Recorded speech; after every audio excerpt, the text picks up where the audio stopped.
Now we like to read the Word of God. Today's Word of God from the Old Testament, 1 Samuel chapter 15, verse 34, up to chapter 16, verse 13. So you have your separate paper on both pages. Start from number 34, and then at the back page, I'll write through number 13. Or alternatively, you can have your PPT over here. We like to read the Word of God together from start to the end slowly. 1 Samuel chapter 15, verse 34 up to chapter 16, verse 13. Then Samuel left for Ramah, but Saul went up to his home in Gibeah of Saul. Until the day Samuel died, he did not go to see Saul again. Though Samuel mourned for him, and the Lord was grieved that he had made Saul king over Israel. The Lord said to Samuel, "How long will you mourn for Saul, since I have rejected him as king over Israel?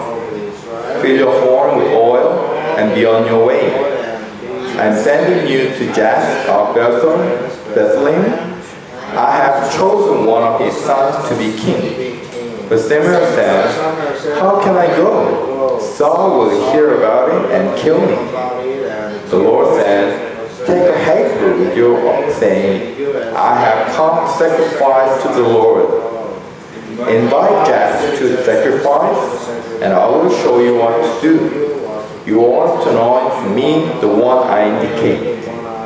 Samuel did what the Lord said. When he arrived at Bethlehem, the elders of the town trembled when they met him. They asked, "Do you come in peace?" Samuel replied, "Yes, in peace. I have come to sacrifice to the Lord. Consecrate yourself and come to the sacrifice with me." Then he consecrated Jesse and his sons and invited them to the sacrifice. When they arrived, Samuel saw Eliab and thought, "Surely the Lord's anointed stand here before the Lord." But the Lord said to Samuel, "Do not consider his appearance or his height, for I have rejected him. The Lord does not look at the things man looks at. Man looks at the outward appearance, but the Lord looks at the heart." Then Jesse called Abner and had passed before Samuel. But Samuel said, "The Lord has not chosen this one either." Jesse had the charmer pass by, and Samuel said, "Nor has the Lord chosen this one." Jesse had 7 of his sons pass before Samuel, but Samuel said to him, "The Lord has not chosen these." So he asked Jesse, "Are these all the sons you have?" "There is still the youngest," Jesse answered, "but he is tending the sheep." Samuel said, "Send for him. We will not sit down until he arrives." So he sent, and he brought him. He was ruddy, with a fine appearance and handsome features. Then the Lord said, "Rise and anoint him. He is the one." So Samuel took the horn of oil and anointed him in the presence of his brothers. And from that day on, the Spirit of the Lord came upon David in power. Samuel then went to Ramah. This is the word of the Lord, and we'd like to share some grace. The title is "The Lord Does Not Look at the Things Man Looks at." Apparently, this is a much familiar passage, I think. You would remember most of the events on these passages here, but we'd like to have a look at it in detail today. Actually, we're living in the age of promotion, and marketing is a very important tool for most part of the society. The importance of first impression, accordingly, is significantly demanding for most of the people. So people put much emphasis on outlook or the appearances. So that is why we're very familiar with the tools like Photoshop, and especially ladies are very familiar with the cosmetics. And then we all, have great interest in all the beauty items. Well, actually, if you think about most of the famous idol groups, And then most of the management companies, when they select their candidates for their upcoming idol group, what's the number one kind of category they look at? The appearance. So you have to be tall and you have to be handsome or beautiful in order to be selected by all those management companies to be a star. So I think that's the great symbol of our ages. Coincidentally, those kind of symptoms were the same about 3,000 years ago. That was the case of the first king of Israel, namely Saul. So we all know that Saul was the very first official king of Israel, actually chosen by God. Saul first, and he was very sincere to God. Of course, that's the main reason that God chose Saul as the first king of Israel. But at the same time, especially from the viewpoint of the human beings, especially Samuel, that Saul was tall and handsome and very impressive looking man, according to Samuel's records. So, this Saul was, I think, very first handsome future of Israel. And, he was very popular among people. And I think that's the trap for him. And he became too popular among people, and he wants to have intention from all those people, not from God. I think that's the turning point for Saul, and he kept himself away from God gradually. And to the point that God decided, okay, I'm going to change the king of Israel. Because this first king Saul is not eligible anymore. Because he's not in my eyes. So he's way out of my eyes. That's what God thinks. So actually this is the historical background of today's story. Because the age of the first king Saul has gone. And then God wanted to elect or appoint new king according to his will. So this is kind of a great moment of time, great changeover time in Israel's history. So we know that before this passage, we start from chapter 15, verse 34. Before 34, we got the sad case of Samuel kind of saying goodbye to Saul according to God's demand. God demands Samuel saying, okay, you are no more king. So, just let it go, and then your family will be cursed by God. What a serious kind of, message that Samuel would need to hand over to Saul. That's what happened before 34. Then when you see the very first verse in 34, then Samuel left for Ramah, but Saul went up to his home in Gibeah of Saul. So we got two locations over here. Ramah was the kind of residence of Samuel was in. So that's Samuel's place in Ramah. But we have yet another location called Gibeah of Saul. So Gibeah of Saul is the name of the city. So you could sense it from the name. That's the Saul's birthplace, as well as Saul's hometown. So he was in that town. What does it mean? Samuel delivers the final message from God to Saul, namely kind of curse.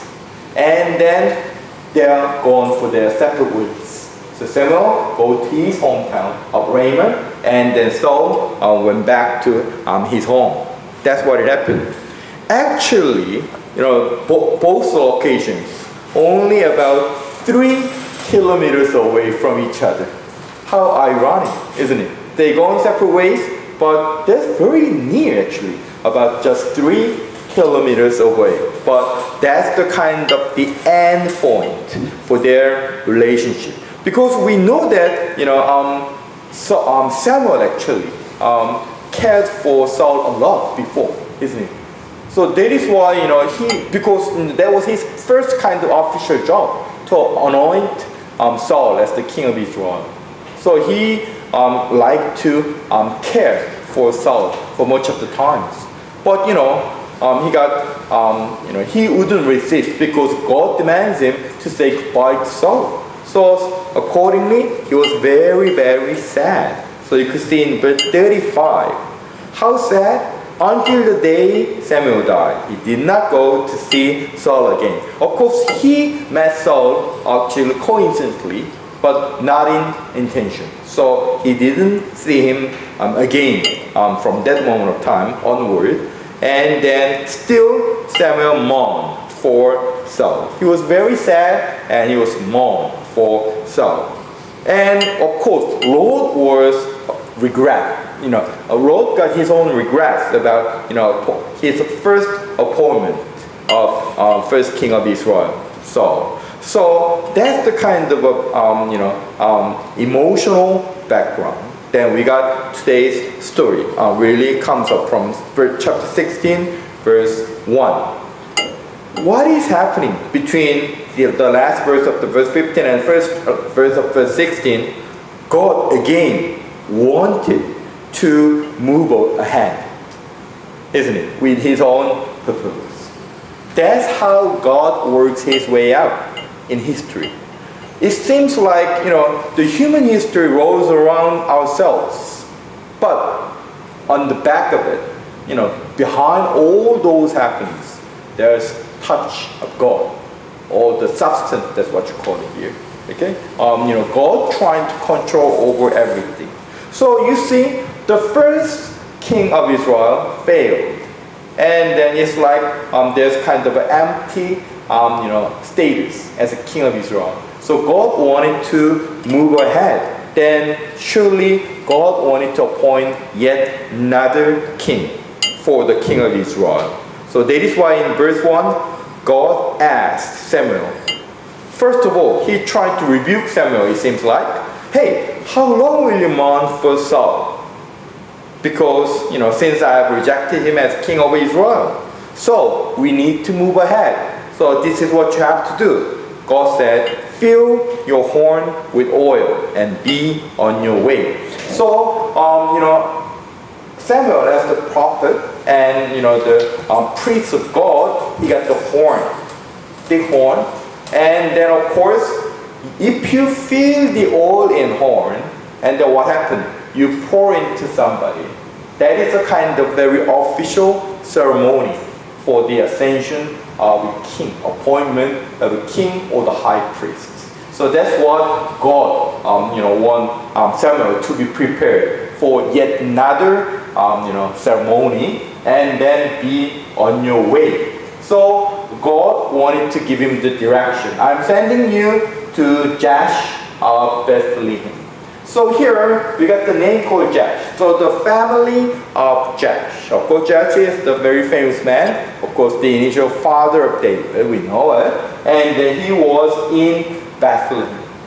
So that famous Bethlehem, Jesus' birthplace as well, 1,000 years after. So this Bethlehem in this moment of time, about 1000 BC, about 11th century BC, it was a small town, very small town. What's the kind of main industry there? Plucking the sheep. Because they need to supply sheep all around Israel to be sacrificed. So, that's what they did in Bethlehem. So, God sent Samuel to go to Bethlehem to see Jash and his sons. Because God wanted to choose new king among his sons. That's what God asked Samuel to do. So we could see in verse 2 and 3. First of all, Samuel, it seems like he refused it because he feared about Saul. You could see Samuel said, hey, how can I go, God? Saul will hear about it and kill me. Why? Saul was just nearby and officially he was still the king. Of course, he got the rejection from God. Still, for all other people, he is still the king. So, Saul was afraid of, because, when he moved to Bethlehem, maybe Saul could suspect him. Oh, this, prophet Samuel, who rejected me, and then he went to Bethlehem to find a new king. I'm going to kill him. So, Saul was feared, Samuel was feared about it, and he was, complaining to God. Then the Lord said, Lord got his own solution. This is his solution. Take a heifer with you. Here, you got a heifer. Heifer is kind of a little cow. You call it calf, right? Cow, especially female. So actually, this heifer is of course, for the official sacrifice. Okay, sacrifice to God. So take a heifer with you and say, I have come to sacrifice to the Lord. What does it mean? And God directs him to pretend. Okay, you go to Bethlehem to sacrifice, to put some offerings to God. So, just tell everybody. Then Saul would know, he like to move to Bethlehem to offer a sacrifice. Then you would be safe. That's kind of God's solution to, Samuel. And then God got further instruction about Samuel in verse 3. And God asked him to invite Josh to sacrifice. And then God said, I'll show you what to do. This is how God works his way out. I think we got great lesson from this kind of verse here. Because in the 21st century, you might wonder how God works his way out of me. How do I know? Isn't it? Because, God didn't tell you anything. God didn't tell you what to do in your dream. There's no such direct vision nowadays. Then how should we know about God's direction and God's intention? Here, God will say, okay, just go for it, and I will show you the way. I will give you the direction. So I think this is what we need to follow too. So God just Samuel, just go there and I'll show you what to do.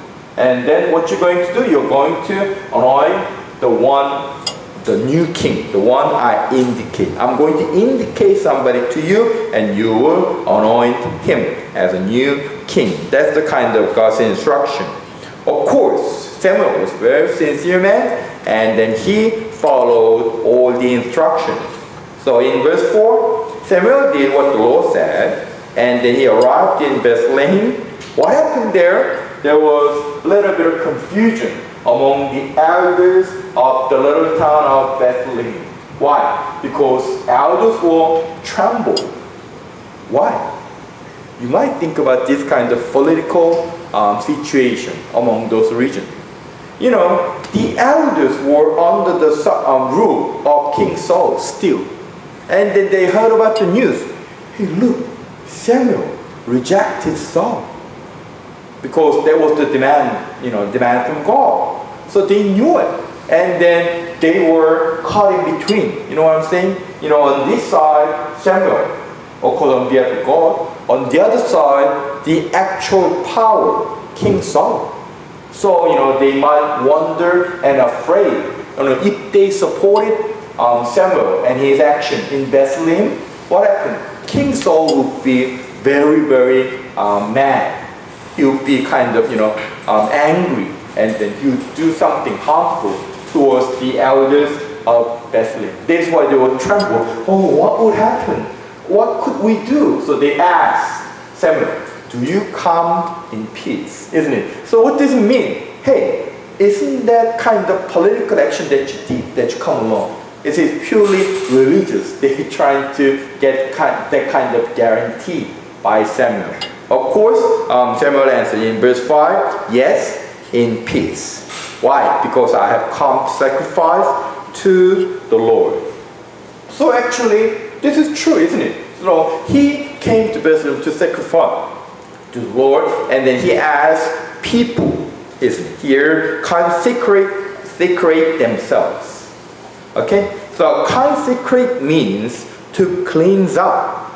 It means to set yourself apart to God. So this is very, very important religious action before you stand in front of God. So if you come up to God, you must consecrate yourself first. You need to cleanse yourself up first to come forward.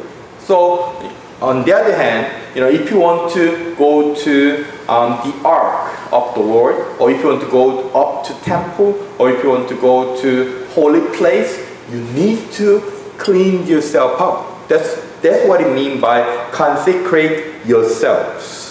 So in the ancient Near East and in the ancient Israel, you must do some of the things before you come before the Lord. So the few things are like including bathing. You need to clean you up with water and bathing, and then putting on clean garments. So after your bathing, you must put something new, something very clean, something white. Okay? And then you need to avoid contact with the dead body on the way. You got the famous cases in the Old Testament. If you come up to God, to the temple or the ark, and then if you see and touch the dead body, then you are unclean. So you couldn't come up to God. So you must, avoid yourself to contact with the dead body. And one more thing is, you need to suspend your sexual activities.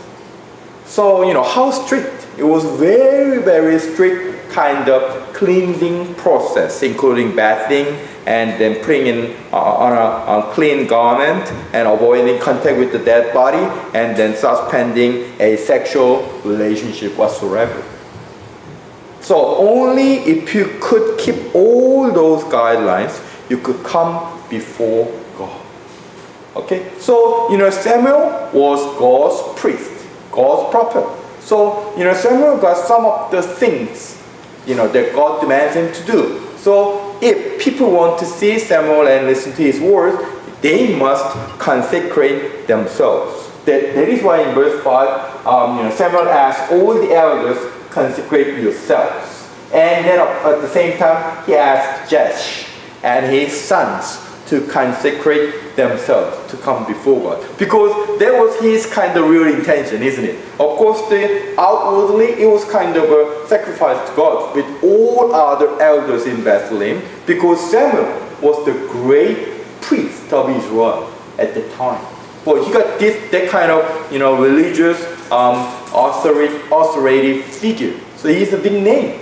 So he demands all the elders and the leaders of the Bethlehem community to come forward after consecrating themselves.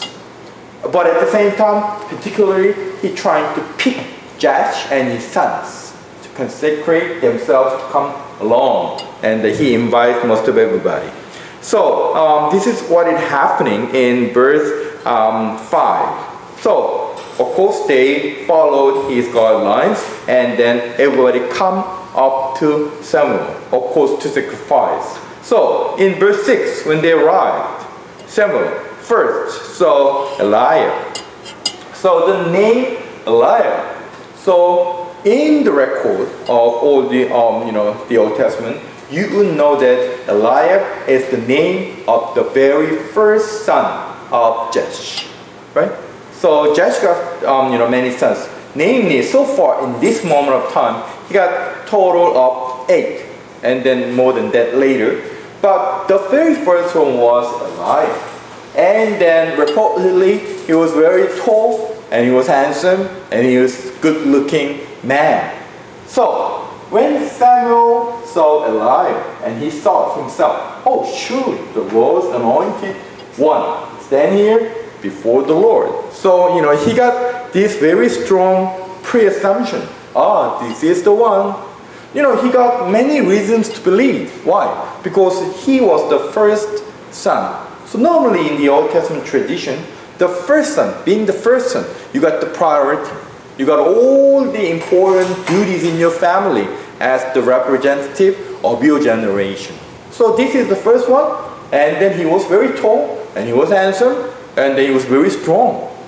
Remember, you could remember that, Samuel's description about King Saul when he first saw him. And Samuel wrote that that Saul was very handsome and tall, about inch taller than all the other strong men. That's how he described about Saul. So same thing. So Samuel as a human being got his own preference, and then he preferred this one. Oh, looks good, and God must like him to be the next king of Israel. That was his presumption.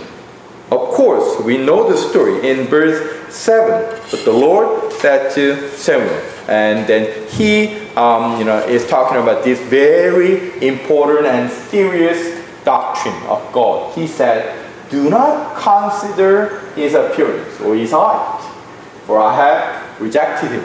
Of course, you have to be careful. This is not total rejection of God, but he rejected Eliab as a king of Israel, right? So it's not a rejection of the total kind of salvation matter, right? Only as the appointment of a king. So he rejected him. So God wants Samuel to know that you think about his outward appearance and his height as the condition to be a king. Because king is the representative of God to all other people. But God said, no, it's not. And then this is what really God said. The Lord, L-O-R-D. When you got the capital L-O-R-D in the Old Testament, which means not the Lord as the master, but the Lord as Yahweh God. So the God does not look at the things man looks at. That's why we try to adapt it as today's title. God does not look at the things man looks at. We got certain assumption about how good to be a person, and we got our own pre-assumption. We got our own standard. You might think about your own standard. So we got the things we look at, isn't it? But God does not look at the things man looks at. And then God wants to give us this explanation. Man looks at the outward appearance, but the Lord looks at the heart. What a famous description, isn't it? I think what a precise description that God trying to make to clear. So here, man, for us, we look at the outward appearance. You have to be careful. This one not only mentioning about the outward appearance, handsome, pretty, tall, and things like that, but all other things, all other physical or materialistic values of this world that could be included, because it could be shown to us. You know what I mean? So the matter of your heart, nobody could see it, but your money, your education, your family, your car, your house will be seen by everybody. So these outward appearance includes them all. So namely, they all include appearances, of course, wealth, health, and then behavioral kind of, moral kind of actions, or the occupations, or social status, and fame, and so on. All the things that you could judge other people. Right? So that's our own value, humane value, according to God. But God said, okay, you care for all those outward appearance things, but here I care for your heart. So of course, unfortunately, that heart could not be shown to anybody else. So that is why, you would pretend yourself. So, we had general election last week, isn't it? Remember, all the candidates for the general election saying all the good words by themselves. And then with their own outward appearance, including their education, their wealth, and then their family, and themselves. So great. They studied in the very fine colleges, and then they studied overseas, and they got great career by themselves. They are all the outward appearance according to God. So, you couldn't see what's in their heart. Because, you couldn't tell. Because, you never get into his own heart, isn't it? But here, God point out. I could see deep inside your heart. That is my standard. That is how I judge people. So water, comfort, I think, for most of the people. So if you're very outward kind of people, then you might wonder, you might complicate yourself. Oh, what could I do? But if you're sincere before God, then you'll be comforted. So you don't need to worry about your own appearance. You don't need to worry about your own wealth or house or any of the social stages of yours. God doesn't care. So we have to be very careful about this matter. Then in return, in reverse form, what is this important thing?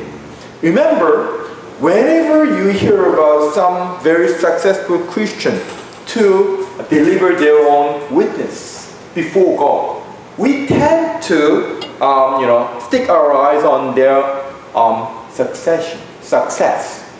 How would they be successful within their business, within their career, within their family, or so on?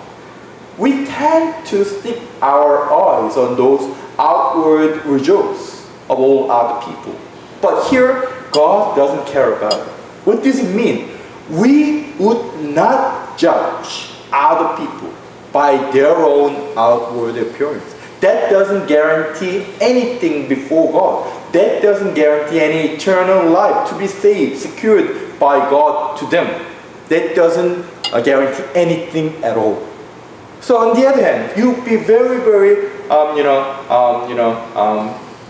feel like very lucky for yourself because, I got nothing in my life. Still, God would care for you as long as your heart intact with God. That's the only matter. That's what God cares about. So within our community, church community, I think, we need to correct ourselves. Church should be a home for all the people who would like to be sincere to God. That's the only condition of our congregation. All other conditions shouldn't be a standard in our community of faith. I think that's what God wants to teach us. The true value of God is in our heart. And how do we long to be with God? That's the matter. That's what God trying to find out among ourselves. So that's what God trying to stress on to Samuel as well. God wants to give a great lesson to Samuel. So automatically, Eliab, the very first son, is not the God's choice. And then from 8 to 10, verse 8 to 10, we got the series of all other contenders. In verse 8, we got Benadab. Benadab is the second son. And then in verse 9, we got Shammah. Shammah is the third son. And we got other names, so on. So in verse 10, Josh has 7 of his sons pass before Samuel. And each time Samuel said, no, this is not the one. So that's the story so far. All 7 sons that Josh brought up. And then God said, no, 7 times. So then Samuel wondered, God said, one of his sons. And then he said, you got all the sons. So naturally, in verse 11, Samuel asked Josh, okay, are these all the sons you have? Is that all? Then of course we got the answer. Josh said, there is still the youngest. And then he is tending the sheep. So in verse 11, we know that he got the youngest son called David, and he wasn't there with Samuel because he was the youngest and he was busy tending the sheep. Because, this is the Bethlehem, it's the center for, caring for the sheep. So in the ancient Near East, especially in those times, about 3,000 years ago, the youngest son of one's family normally is their duty, to tend the sheep, because sheep is very great family set, and then there would be somebody to take care for. So normally that's the job for the youngest son. So that's what exactly David does at that time, that moment of time. Of course, Samuel finds that out. Okay, then I need to see him. So we will not sit down until he arrives. So bring it up. So in verse 12, of course, Josh, he got demands from the greatest priest. called Samuel. So he sent somebody and then brought his youngest son coming along. So David gets into the scene. And then Samuel described him as he was ruddy, with the fine appearance and handsome features. Of course, here ruddy means, in terms of the color, reddish or the crimson. So, original Hebrew, interpretation accompanied by healthy. If you see somebody with very reddish or the crimson in their skin color, it means that they are very healthy. That's what they mean. So, as soon as Samuel saw this young man David, he was ruddy and fine appearance and handsome features. So don't be troubled with this kind of expression. Samuel likes this kind of person. That's what Samuel sees. But we know that eventually God appointed David as the second king of Israel, but not because he was ruddy with the fine appearance and handsome features, isn't it? But because of his heart is centered around God. That's the only matter. So you have to be careful about to interpret this kind of verse here. Then the Lord said, of course, rise and anoint him. He is the one. So in verse 13, you could see very, glorious moment of time, which is kind of appointing a second king of Israel. So Samuel took the horn of oil and anointed him in his presence of his brothers. So you might wonder that, actually this representation, this kind of, ceremony was secret. Because we could notice that only in the second book of Samuel, namely 2 Samuel chapter 2, verse 4, he wrote about very public anointment of King David. Then you might wonder, why not this time? Why is this so privately done? You might think about this moment of time in Israel.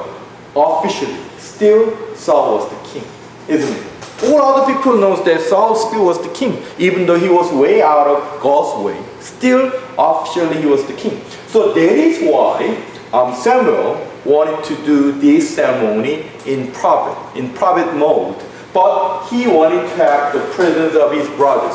Why? You may think about it here. In all the family orders, the eldest, the first one got all the privileges and the rights, isn't it? So Samuel wanted to make sure that, Samuel got 7 elder brothers over there, but still, he's the one. You need to submit to him because he's the one that got anointed. So that is why he brought all his brothers. And then, of course, some of the elders were there too, and then, to anoint him. So this is kind of private, small anointment ceremony. And then, in the second book of Samuel, we got the full, acceptance of by all other people. So that's the later. So here, he got off. Actually, in a very private mode, still officially anointed by God as the new king of Israel. And from that day on, the Spirit of the Lord. This is very important, content. If you are appointed by God, the Spirit of the Lord should be with you. In David's case, that's the same thing. Spirit of the Lord came upon David in power. So the Spirit. That's the same kind of spirit that we have here, Holy Spirit. The Spirit of the Lord was with him. And then, trying to help him out all the way through. And then Samuel then went to Ramah. And Ramah is his hometown. So that's the end of the today's passage. So we we just eyewitnessed that the greatest moment of time, the new era of Israel's history, conducted by God through the hand of Samuel, that namely the appointment of a new king of Israel. So then I would like to sum it up, and I'd like to make a point with just 2 a great point about this passage here. Okay, so to ultimate point, the number one, God's great plan over sending Jesus Christ in history. You could trace that fact within today's passage.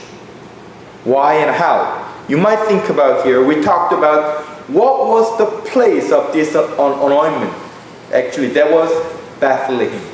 Bethlehem is a historic place. Why? We know that that's the birthplace of Jesus Christ, about 4 BC. Now, this is about 11th century BC, about 1,000 years before Jesus Christ. But that same place called Bethlehem, and then God anointed David. Now, remember the meaning of the city name Bethlehem, the house of bread. You have to remember that, isn't it? Bethlehem means the house of bread. That bread is bread of life. So that actually, related to the body of Jesus Christ. So God wanted to show to us that, remember, I'm the designer, I'm the writer of history, and then I'm going to show you about 1,000 years before the real appearance of Jesus Christ. I would like to show you a sample of my son Jesus Christ, that is David. The evidence, same place, Bethlehem. The meaning of the Bethlehem, the house of bread. Okay, so that's the indication. And of course, we got the personhood called David.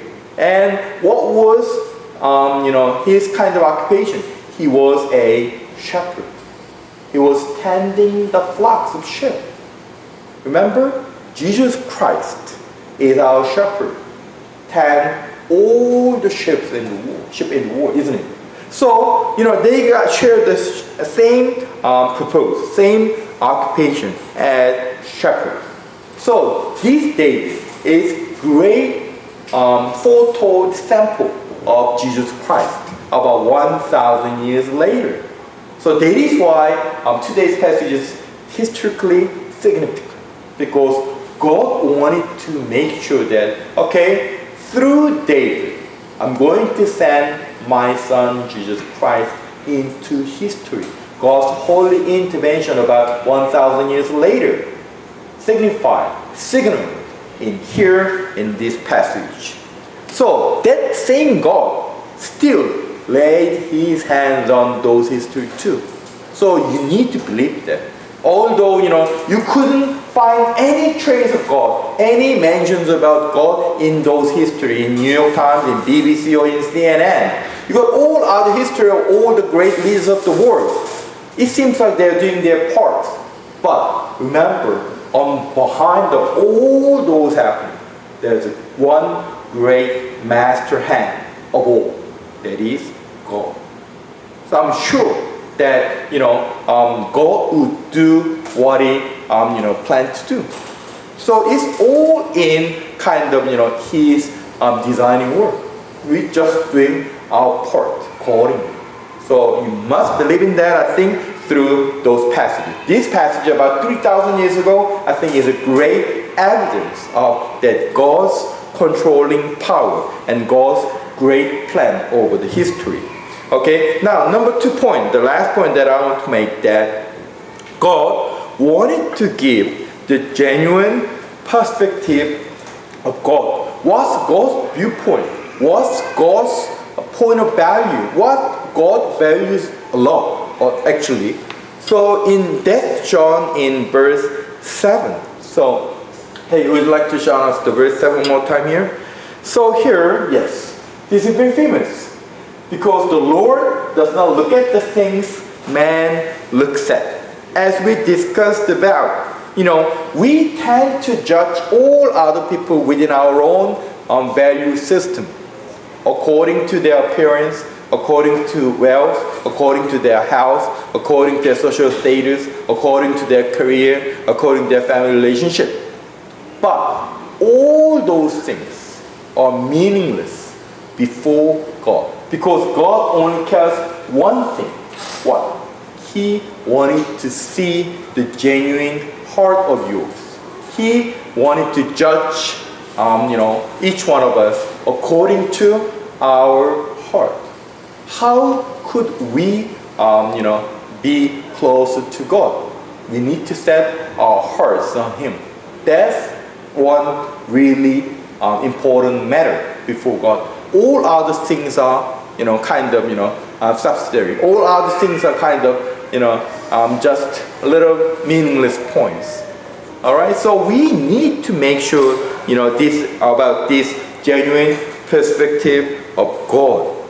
Of course, we need to set ourselves, our own point of view as a believer should be centered around our heart too.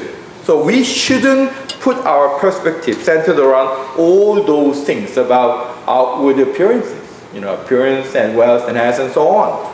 So you don't need to care about it anymore. So don't ask God, hey, I'm a true believer. So would you make me happy? Would you make me richer? Would you make me healthier? Of course, you would that kind of fortune. You would that kind of luck in your life. Good on you. But if you don't have that kind of things, don't complain to God that, hey God, I believed in you, I got nothing. Are you still there? Yes, God is still there. Because God doesn't care about all those things. God does care about yourself and your heart. And that's the only thing God wants to have a look at. So that's the kind of the assurance that we could get. So we need to set our heart before God. I think that's the matter that we need to survive before God on a final judgment day. So just remember that I think this is God's warning. At the same time, God's trying to comfort us. God said, hey, the God does not look at things man looks at. So you don't need to worry about all those things. But just put your eyes on me. Concentrate on your heart.